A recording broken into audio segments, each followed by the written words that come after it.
किसी वन में शेर रहा करता था। बाघ, चीता और शियार ये तीन उसके नौकर थे। सबसे ज़्यादा शेर के करीब शियार था, क्योंकि वो ज़्यादा होशियार था और शेर को शिकार करने के नए नए तरीके बताता था। शेर जब भी शिकार करता, उसका कुछ हिस्सा अपने तीनों नौकरों में बांट दिया करता था। एक दिन शेर और कुछ हाथियों के बीच घमासान युद्ध हुआ। शेर लड़ाई में घायल हुआ। घायल होने की वजह से वो शिकार करने में असमर्थ था। अब तीनों नौकरों पे भूखे मरने की नौबत आ गई। शेर ने बाघ और चीते को बुलाकर को कहा, महाराज शिकार करने में सक्षम नहीं होते तब तक हम सबको उनके लिए शिकार का बंदोबस्त करना होगा। अब हम सबको मिलकर महाराज को संभालना होगा।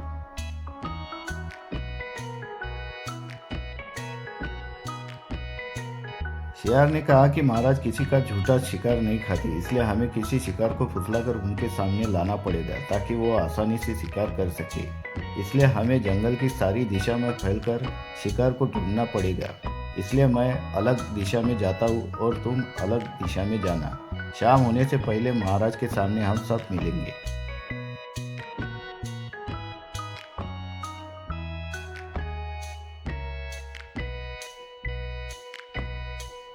इतना कहने के बाद सब अपनी अपनी दिशा में शिकार खोजने निकल पड़े। शियार भी अपनी दिशा पकड़ के चलने लगा।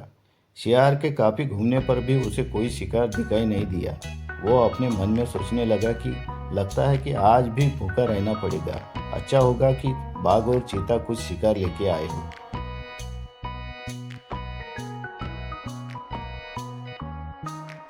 थोड़ी दूर चलने पर उसकी नज़र एक ऊँट पर पड़ी। उसे देखकर शियार को बहुत खुशी हुई। इस शिकार से तो एक हफ्ता आराम से निकल जाएगा। महाराज तो खुशी के मारे पागल हो जाएंगे। बस ये शिकार हाथ से निकल न जाए। कुछ ऐसी तरकीब लगानी होगी ताकि इस शिकार को महाराज के पास ले जा सकूं।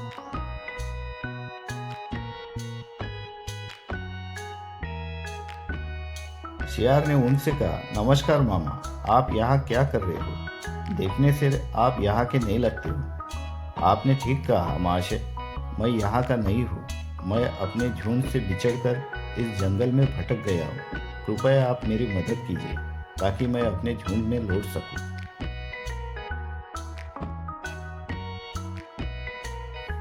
शेर ने मौके का फायदा उठाया और सीधे उसे महाराज के सामने पेश किया। महाराज शेर ने कहा, यह तुम किसे उठा लाए हो? यह तो जंगली जानवर नहीं लगता।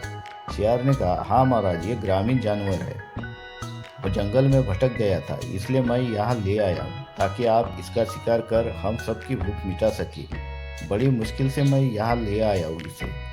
महाराज अब ज़्यादा देर ना करें और इसका शिकार करें। थोड़ी देर में बाघ और चीता मुंह लटकाए हुए वहां पर पहुंचे, लेकिन उनको देखकर दोनों बहुत खुश हो गए। बाघ बोला, मैं और चीता दिन भर दोनों जंगल में शिकार की तलाश में भटके, लेकिन कुछ भी नहीं मिला, इसलिए हताश होकर लौट आए। लेकिन मानना पड़ेगा शेर की चालाकी को, उसने इतना बड़ा शिकार आपके सामने लाकर रख दी और हमारी चिंता मिटा दी। लेकिन शेर ने कहा, ऊंट हमारा शरणार्थी है, हमसे मदद मांगने आया, हम उसकी शिकार नहीं कर सकते। ये जंगल के नियम के खिलाफ होगा। यह सुनकर तीनों के होश उड़ गए। तीनों फिर से शिकार पर निकल पड़े। भूख के मारे तीनों की हालत खराब थी। भूख से उनके तन में चलने की शक्ति बची नहीं थी। एक दूसरे से बिना बात कहे वो चलते रहे ताकि उन्हें कोई शिकार मिले, लेकिन हाथ में निराशा लगी। आखिरकार एक जगह जंगल में रुककर बाघ बोल पड़ा, बस अब बहुत हो चुका, अब और नहीं चला जा रहा। शेर भाई, अब इस मुसीबत से तुम ही बचा सकते हो। तुमने पहले भी शिकार को महाराज के सामने पेश किया था। इससे पहले कि हम लोग जान गंवा बैठे, तुम कुछ तिकड़म लगा के हमारी भूख मिटाओ। महाराज तो ऊंट को अपना अतिथि मान बैठे हैं। शेर ने काफी सोचने के बाद कहा, तरकीब तो मैंने सोच ली है, लेकिन आप लोगों को मेरा साथ देना होगा। बाकी साथियों को भी जैसे मैं बोलता हूँ वैसा करना होगा। बाघ और चीते के पास इसके अलावा कोई चारा नहीं था।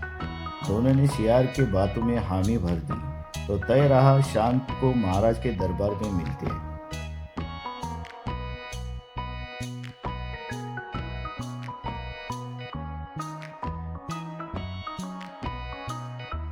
शाम को शियार बाघ और चीता शेर के पास चले गए और बोले, महाराज, जंगल में शिकार का अकाल पड़ा हुआ है।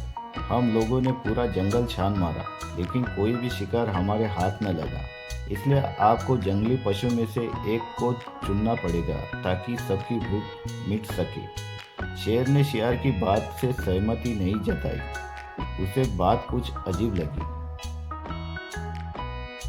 तब शियार ने बाघ और चीते को अलग ले जाके कहा, सारे जानवरों को इकट्ठा करो और उनको बेधड़क अपना शिकार करने का शेर के सामने प्रस्ताव रखो, लेकिन मैं दूसरी तरफ से उनकी कुछ कमियां निकाल के उन्हें शिकार के अयोग्य बोलता रहूँगा।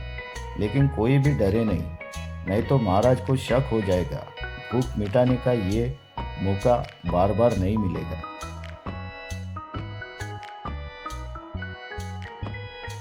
जंगल के सभी जानवर आ गए, एक एक करके सभी अपने प्राणों का बलिदान देने शेर के सामने आते गए, लेकिन शियार उनमें से कुछ न कुछ कमियां निकालता चला गया। किसी की चमड़ी मोटी की तो किसी की खाल सख्त, तो किसी के शरीर पर बहुत ज़्यादा बाल, कोई बहुत मोटा तो कोई बहुत छोटा। इस तरह सबको खिसकाता रहा।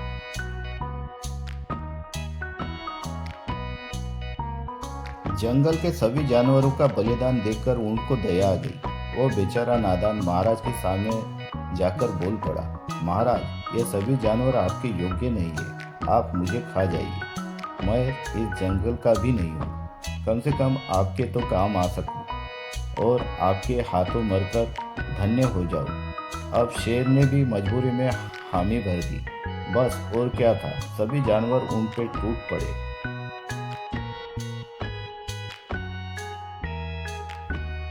इस कहानी से यह सीख मिलती है कि धूर्तों के साथ जब भी रहे पूरी तरह से चौका न रहे और उनकी मीठी बातों में बिल्कुल न आए, और विवेकहीन तथा मूर्ख स्वामी से भी दूर रहने में ही भलाई है। तो कैसी लगी कहानी दोस्तों? अगर कहानी अच्छी लगी हो तो चैनल को लाइक करो, शेयर करो, सब्सक्राइब करो। धन्यवाद।